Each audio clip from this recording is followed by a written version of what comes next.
friends, it's Kim Odakoven, KRO Designs here on my YouTube channel, and you're probably wondering why I have heavy-duty hardware here on my work desk. Well, I've got a super special tutorial on how you can revitalize those enamel pins. I know a lot of us get them at trade shows. I got this one from Stephanie at Planner Chicks in Paris. I also have a few here from Mommy Lhey. She has this wonderful blossom on a cloud, and also this wonderful crew here, this Halloween crew. And I wanted to make sure that I could utilize it the best I can. And I know a lot of us are like, what can I do with these enamel pins? Because they have this pin back feature where it's super sharp and it makes damage if we put it into our planners, etc. So my resolution was to come up and noodle a way that we could use these better in our planners, and I figured it out. So I'm super excited to show you this. Does anyone recognize these from the 80s? These are clip-on earring backs, and I had a few in my stash. These ones I know are from Michael's. They are really flat back with a large surface. These ones I got from a different jeweler, but the thing about these is that I appreciate the fact that these are rounded, if you can see. These are slightly rounded in their nature, so I was concerned that they wouldn't adhere very well. So I went ahead and used these ones from Michael's. They are flat back clip-on earring that this is how they open and that's how they close. And so what I did was I took my enamel pin and I created one with a clip-on back. So we can clip them onto our planners, we can clip them onto paper, we can use them as paper clips. So it has a lot of uses. So let's get started on how we would make it. So first of all, you're going to need obviously some glue, super glue of some sort. I have this Loctite glue.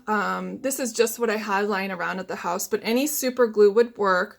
I would not recommend Gorilla Glue because it expands, and we don't need it as a space filler. We just need it to be an adhesive. So any E6000, that sort of, or this Loctite. I prefer the gel over the liquid, but that's a personal preference as well. Then you're going to need these things. These are wire nippers, or fencing pliers, as my husband would call them.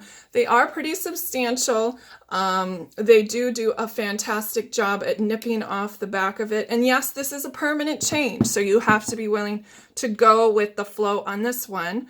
Obviously, I purchased these from Mommy Lhey so I could experiment. So I wanted to make sure that if I spent my money on it, you could spend your money as well. So here, obviously, I've taken the back off of this pin. They come in with this little pin. So what you're going to want to do is make sure we don't have anybody around us. So because when we nip this off, it has a tendency to fly. And I want you to make sure you also wear eye protection. Even if you got sunglasses on, it's better than nothing. So go ahead and take your wire nippers, make sure your enamel pin is flat on your surface, and you're going to go ahead and nip it off. And I'm going to do it up here on camera so you can see that I have everything as flat as I can go. And I'm going to nip away. There you go. And there's the extra nipped part. And obviously we have this. Now, if you're concerned that this is a little bit pokey, what I have here is a metal nail file. It's not a nail file, it's a metal file that you can use to get that burr off there. It's just a little bit, as you can see, there's just a little bit there left. And what I did is I just went across it with my files. So hold on a second, it makes lots of noise.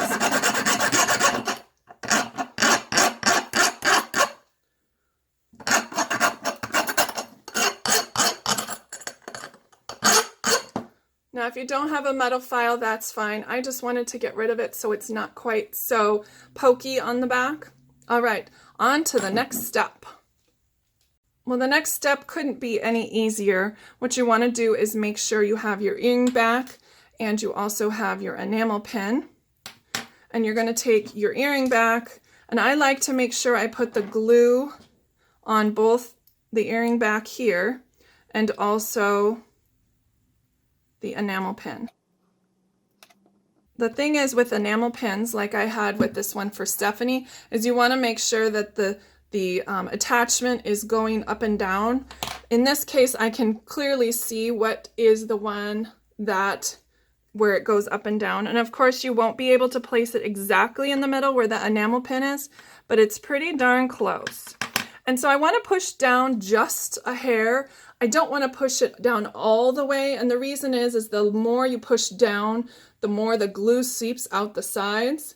And you want the glue to be actually underneath the pin. So as you can see, I've got just a little bit. And make sure when you're working with smaller surfaces like this that it doesn't ooze out the sides and around to the front. So I've got that. And now you just follow manufacturer's directions for drying time. I obviously have one here all ready to go. It's opened and it can go anywhere on my planner. I have some super glue on my hands, just a sec. So I've got my planner here and just leave these to dry. My manufacturer's directions say 30 minutes and then after 24 it should be fine. So I'm going to go ahead and just stick it onto my planner with no worries whatsoever. You just clip that backing down and now you have a wonderful enamel piece that you can add into your planner anytime you want, anywhere you want. You could even put it on your rings, you can put it around the strap, you can put it around a chain. So many uses for it. I'm so excited to get the other one dried so I can put it in my planner as well. All right, everybody, take care and I will see you next time. Bye-bye.